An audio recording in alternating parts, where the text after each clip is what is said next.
पाकिस्तान में सालाना 10 से 15 हज़ार बच्चे कैंसर से मुतासिर होते हैं, जिनमें से सिर्फ 2 से 5 हज़ार बच्चों में मर्ज की तशखीस हो पाती है। ये बात बड़े दुख से कहनी पड़ रही है कि सिर्फ 1000 बच्चे 5 साल से ज़्यादा अरसा जिंदा रह पाते हैं, जिसकी बुनियादी वजूहात में माहिर डॉक्टरों और इदारों की अदम दस्तयाबी, बच्चों में कैंसर से मुतालिक बुनियादी मालूमात के शदीद फुकदान और इलाज और तशखीस के अखराजात के लिए वसाइल की कमी है। बच्चों में कैंसर का इलाज इंतहाई पेचीदा है, क्योंकि कैंसर का इलाज न सिर्फ जिस्मानी क़ुव्वत को कम कर देता है बल्कि जहनी और नफ्सियाती अमराज भी पैदा कर देता है। पाकिस्तान में ख़ास तौर पर सिर्फ बच्चों के कैंसर के इलाज का कोई बड़ा हुकूमती मरकज़ मौजूद नहीं। इस वक्त कितने बच्चे ज़ेरे इलाज हैं या कितने बच्चे इलाज के बाद ठीक होकर जिंदा हैं, इसका भी कोई रिकॉर्ड मुल्क में मौजूद नहीं। सूरत हाल ये है कि सूबा सिंध और बलोचिस्तान की आबादी के लिए फ़कत 32 मराकज़ हैं, जबकि माहिर डॉक्टर्स और तरबियत याफ्ता पैरामेडिकल स्टाफ की कमी मुताल्लिका इदारों को भी दरपेश है। खुशकिस्मती से एक फलाही इदारा चिल्ड्रन कैंसर अस्पताल के नाम से कराची में काम कर रहा है, जहां गुज़िश्ता साल मुल्क भर से कैंसर के मुख्तलिफ अमराज में 15,000 बच्चों को इलाज फराम किया गया।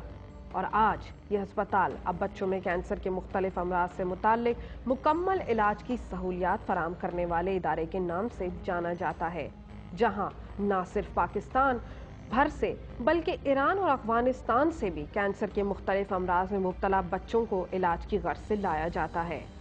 नाज़रीन, इस वक्त हम कराची के इलाके आयशा मंजिल के एक चिल्ड्रंस कैंसर हॉस्पिटल में मौजूद हैं, और जैसे कि मेरी डॉक्टर साहब से बात हो रही थी तो उन्होंने हमें ये बताया है कि ये अपनी नौयत का बच्चों के कैंसर के हिसाब से एक पहला एक्सपेरिमेंट है, या कहीं अस्पताल मौजूद है जहाँ पर मुकम्मल तौर पर बच्चों को ट्रीटमेंट, जो कैंसर पेशेंट बच्चे होते हैं उनको फराहम किया जाता है। इस वक्त हमारे साथ यहाँ पर मौजूद हैं डॉक्टर मालिक और हमारे साथ डॉक्टर किश्वर मौजूद हैं, जो कि हमें मज़ीद डिटेल्स बताएंगी। पहले हम यहाँ पर, जैसे कि यहाँ पर लिखा हुआ है एक ICU मौजूद है, ICU में अंदर जाकर आपको दिखाते हैं कि जो बच्चे पैदाइशी तौर पर उनको कैंसर के मोहलिक मर्ज में मुब्तला होते हैं, और अगर इस वक्त उनके पास वो कोई पेशेंट्स मौजूद हैं तो डॉक्टर साहिबान हमारे साथ चूँकि मौजूद हैं तो वो आपको मज़ीद टेक्निकल लैंग्वेज में समझाएंगे कि क्या इश्यूज़ हैं, क्या प्रॉब्लम्स हैं, किन चीज़ों को वो लोग फेस करते हैं और उनके डायग्नोसिस यानी इलाज क्या होता है।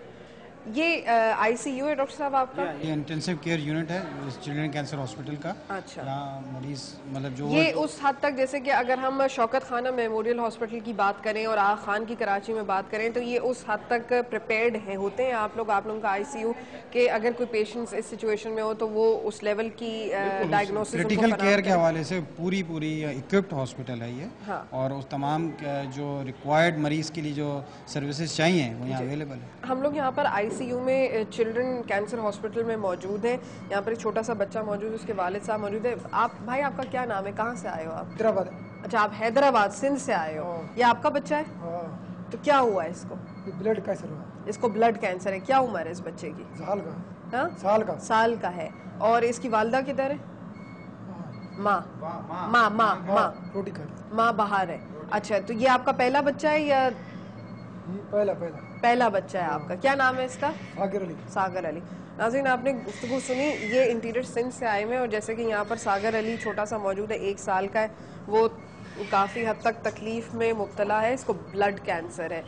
मेरे साथ डॉक्टर किश्वर मौजूद हैं, उनसे थोड़ा सा और पता करेंगे। डॉक्टर साहबा, ये ब्लड कैंसर इतने छोटे बच्चे के अंदर मौरूसी तौर पर होता है? हाँ, ये हम कह सकते हैं कि ये मौरूसी तौर पर था, जो कि इतने छोटे बच्चे में एक टाइम के साथ अपीयर हुआ है। लेकिन ये बाज़ दफ़ा जो है ये ब्लड कैंसर जो होते हैं मौरूसी भी होते हैं, और बाज़ जो है डेवलपमेंटली भी बच्चे को हो जाते हैं। लेकिन इतने छोटे बच्चे में हम कह सकते हैं जो कि बाद में डेवलप हुआ है। इसमें जो अमूमन बच्चे प्रेजेंट करते हैं वो ज़्यादातर बच्चे बीमार रहते हैं, बुखार आने शुरू हो जाता है, ग्रोथ इनकी कम हो जाती है, रंग पीला जर्द पड़ जाता है जिसम पर। ये वो सिम्टम्स हैं जब ये बच्चे पैदा होते हैं, तो उससे आप नहीं, पैदा होते ही तो नहीं, पैदा होने के बाद कुछ महीने, कुछ अरसे तक जो है कि ये 2-3 महीने जैसे ये बच्चे ठीक रहते हैं। फिर आहिस्ता आहिस्ता वक्त के साथ साथ इन बच्चों में खून की कमी होना और बुखार का बार बार होना और जिस्म पे नीले नीले धब्बे पड़ जाना, और इनमें जो है कि कहीं से भी जिस्म से, नाक से, मुंह से या पखाने या पेशाब के ज़रिए खून का आना इनकी अलामात होती हैं। तो इस तरह जो है माँ बाप बच्चे को इन कंप्लेंट्स के साथ डॉक्टर के पास लेकर जाते हैं। फिर अगर थोड़ा जो है डॉक्टर फ़ौरन तौर पर जो है कि सिम्टम्स उसके टेस्ट करवा लें, CBC अर्ली जो है कि इनकी अगर ब्लड के टेस्ट करवा लें तो इसमें जो है कि नमूदार हो जाता है। और बाज़ दफ़ा ये हमारे यहाँ इतनी फैसिलिटीज़ अवेलेबल ना होने की वजह से ये टेस्ट थोड़े से डिलेड हो जाते हैं, तो उनमें थोड़ा बच्चा लेट प्रेजेंट करता है। लेकिन ये कि ये जितनी जल्दी ले आए उनके लिए उतना ही बेहतर होता है। बिल्कुल, अच्छे सेंटर्स में जाएं तो उसमें जो है कि जो इनिशियल जो ब्लड टेस्ट होते हैं कम से कम अगर बच्चे का खून की कमी का शिकार हो रहा है तो हम इनिशियल एक CBC करवा लें तो उससे काफ़ी फर्क बहुत सारी हमें। अच्छा डॉक्टर साहब, एक पेशेंट बच्चा यहाँ पर भी मौजूद है, थोड़ा सा इसके बारे में भी बताएं क्योंकि ये तो बहुत छोटा लग रहा है। हाँ, इसको मैं हाथ लगा सकती हूँ? क्या एज क्या होगी डॉक्टर साहब इसकी अंदाज़ा? ये तकरीबन 2.5 इयर्स के हैं ये। और हाँ, इनका जो है कि पट्ठों का कैंसर है। हाँ, गोश्त के जो है कि गोश्त के पट्टे जो होते हैं इनके पेट का, मसल्स का हम कह सकते हैं आम लैंग्वेज में, गोश्त के जो है पट्टे होते हैं, कहीं भी किसी भी वक्त उनकी एबनॉर्मल ग्रोथ बढ़ जाती है। इस बच्चे में ये मसला इनका जो है कि इनके पेरेंट्स ने जो नोट किया, इनका पेट में जो है एक उभार और पेट एब्डोमिनल डिस्टेंशन होनी शुरू हो गई। पेट जो है ना इसका बढ़ा हुआ है और ये पोस्ट ऑप केस है, यानी वो जो चीज़ थी वो तो वो आपने ट्रीट कर ली, बेसिकली उसका सर्जरी हो चुकी है। सर्जरी हो चुकी है। तो अविश की तबीयत जब ख़राब हुई आपको कैसे पता चला? पैदाइशी तौर पर या कितने अरसे के बाद आपको महसूस हुआ? नहीं, हम जाउद्दीन में ले गए थे, 4 दिन उन्होंने वहाँ पर रखा, जब हमें पता चला कि इसको ये। यहाँ पर आपको इसका ऑपरेशन हो गया है? नहीं, दवाएं दे रहे, दवाएं देकर कुछ हालत बेहतर हुई है? जी, कुछ फ़र्क पड़ा है इसके ऊपर?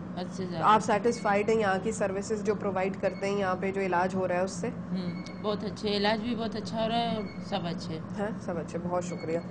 नाजरीन, जैसा कि आपने गुफ्तगू सुनी, यहाँ पर वो इस बच्चे की वालदा भी मौजूद है और ये खारा दर के कराची के इलाके के रिहायशी हैं। और जैसा कि डॉक्टर साहिबा भी हमें बता रही थी, डॉक्टर किश्वर और डॉक्टर मालिक भी, कि इसका इलाज कर रहे हैं और काफ़ी हद तक अफाका भी हुआ है और इसको मसल्स यानी कि पट्ठों का कैंसर है। डॉक्टर साहिबा, इसके क्या चांसेस हैं कि ये अब कम्प्लीटली सही हो जाएगा या? इसमें इस बात पे डिपेंड करता है कि पेशेंट हमारे पास किस स्टेज में आया है। अगर तो ये इसका जो पट्ठों का ट्यूमर है अगर ये महदूद है, जिस जगह का है, वो फैला नहीं है पूरे जिस्म में, तो इसका ये काबिल इलाज है। नाज़रीन, नर्सिंग स्टाफ की हेड मौजूद हैं। क्या नाम है आपका? अमरीन। अमरीन, क्या मतलब यहाँ पर जैसे कि मुझे बताया जा रहा है कि ईरान से भी पेशेंट्स आते हैं, अफगानिस्तान से भी पेशेंट्स आते हैं, तो हमें कोई दिखाएंगे आप बताएं थी कि अफगानिस्तान से भी यहाँ पर पेशेंट मौजूद है? इस वक्त जो हमारा ये वार्ड है, ये पैलिएशन वार्ड है। यहाँ पे वो पेशेंट्स होते हैं जो बहुत ज़्यादा सिक होते हैं। लेकिन इस वक्त जो एक्टिव ट्रीटमेंट पेशेंट्स को मिल रही है उन्हें भी यहाँ रखा है। मुहिबुल्लाह पेशेंट है जो कि हमारे पास अफगानिस्तान से यहाँ पर आए हुए हैं। अफगानिस्तान से आया हुआ है? अच्छा, तो इनकी वालदा उर्दू बोल लेती हैं? कुछ कुछ कह देती हैं और समझ सकती हैं। आप अफगानिस्तान से आए हुए हो? अफगानिस्तान से। कौन से इलाके से अफगानिस्तान के? आपको मुहिबुल हसन जैसे कि इस बच्चे का नाम बताया, मुहिबुल हक जैसे कि इस बच्चे का नाम बताया जा रहा था, तो उनका ये वो पेरेंट्स हैं जो कि अफ़गानिस्तान से आए हैं। जैसे कि डॉक्टर साहब हमें बता रहे थे कि यहाँ पर पेशेंट ना सिर्फ अफ़गानिस्तान बल्कि ईरान से भी यहाँ पर आते हैं और बच्चों का इलाज कराया जाता है। अच्छा, मुझे अमरीन थोड़ा सा आप यहाँ पे तशरीफ़ रखें, मुझे ये बताइए कि अब ये जो बच्चा है इसको किस किस्म का कैंसर है? इसको जो कैंसर है उसका नाम है T सेल ल्यूकीमिया और ये खून का कैंसर होता है। इस बच्चे की बात यह है कि इनका शुरू में ये हुआ था कि इन्होंने एक ट्रीटमेंट ली थी पहले, स्टीरॉइड्स की ट्रीटमेंट जिसे हम कहते हैं। इससे क्या होता है कि जो कैंसर के सेल्स हैं वो वक्ती तौर पर कम हो जाते हैं और बच्चे की जो शुरुआत की जो हालत होती है उसमें बेहतरी आ जाती है। इन्होंने कुछ अर्सा स्टीरॉइड्स लिया, इसके बाद इन्होंने बंद कर दी। इसके बाद 3 से 6 महीने तक जो है ये बिल्कुल ठीक रहे। फिर अब ये होने लगा कि उन्हें 1 महीने से बुखार होने लगा, इनकी चलने फिरने की हालत बुरी हो गई। आप जैसे देख सकते हैं इनकी एक आंख जो है वो नीचे की तरफ गिरी हुई है। तो इससे हम कहते हैं कि इससे कुछ ये असरात ऐसे हैं जो कि दिमाग की तरफ इशारा करते हैं। तो हमने जो है इनका एक MRI करवाया जिसमें पता चला कि जो बीमारी है उसका असर दिमाग की तरफ भी है। तो इसके लिए ज़रूरी हो जाता है कि कमर के पानी का टेस्ट किया जाए, हड्डी के गुर्दों का टेस्ट किया जाए, ताकि हम देख सकें कि बीमारी कहाँ से शुरू हुई है। हड्डी के गुर्दों से हुई है। इसकी उम्र सिर्फ 8 साल है। सिर्फ 8 साल का ये बच्चा है और इसके अंदर इतने ज़्यादा इश्यूज हैं। जी, कैंसर का ये होता है कि छोटे बच्चों में भी होता है और बड़े बच्चों में भी होता है। वो बच्चे जिनकी उम्र 1 साल से 9 साल में होती है और उनका जो कैंसर होता है, अगर वो T सेल या B सेल होता है, तो हम कहते हैं कि उसका प्रोग्नोसिस या उसका इलाज अच्छा है। लंबा इलाज होता है, 3 साल से 4 साल लग जाते हैं उस इलाज में, लेकिन कामयाबी ज़्यादा है उसमें। कुछ कैंसर होते हैं जो कि अनफॉर्चुनेटली अच्छे नहीं होते हैं, उनकी जो बीमारी की नौयत होती है वो भी बहुत बुरी होती है। अच्छा, मैं यहाँ डॉक्टर साहब से अब जो बहुत इम्पोर्टेंट सवाल है, जैसे कि यहाँ पर पेशेंट्स, जो बच्चा 8 साल का यहाँ पर अफगानिस्तान से आया हुआ है, चूँकि वहाँ पर इलाज की फैसिलिटीज़ नहीं है इसलिए वो पाकिस्तान आए। डॉक्टर साहब, ये फंडिंग का आप लोग क्या करते हैं? जैसे कि मुझे अभी अमरीन बता रही थी जो आपकी नर्सिंग हेड है कि जी इतने ज़्यादा 3-3 साल इलाज करना पड़ता है, 6-6 साल इलाज करना पड़ता है, ये आप लोग फंडिंग कैसे मैनेज करते हैं? बेसिकली हमारा हॉस्पिटल क्योंकि एक ट्रस्ट बेस्ड हॉस्पिटल है, और जो मेजर हमारा सोर्स ऑफ इनकम होता है वो ज़कात और डोनेशन होता है जी। हर साल रमज़ान के मौके के ऊपर हम एक भरपूर कैंपेन चलाते हैं और उसके मौके पर रमज़ान के अंदर लोग ज़कात देते हैं, डोनेशन देते हैं, सदक़ात देते हैं। तो आम आदमी, आम फर्द, और जिसे हम कहते हैं वर्ड ऑफ माउथ, ज़बान की बुनियाद के ऊपर पेशेंट जो है वो और पेशेंट से मुताल्लिक़ लोग जो हैं वो खुद पैसे दे के जाते हैं।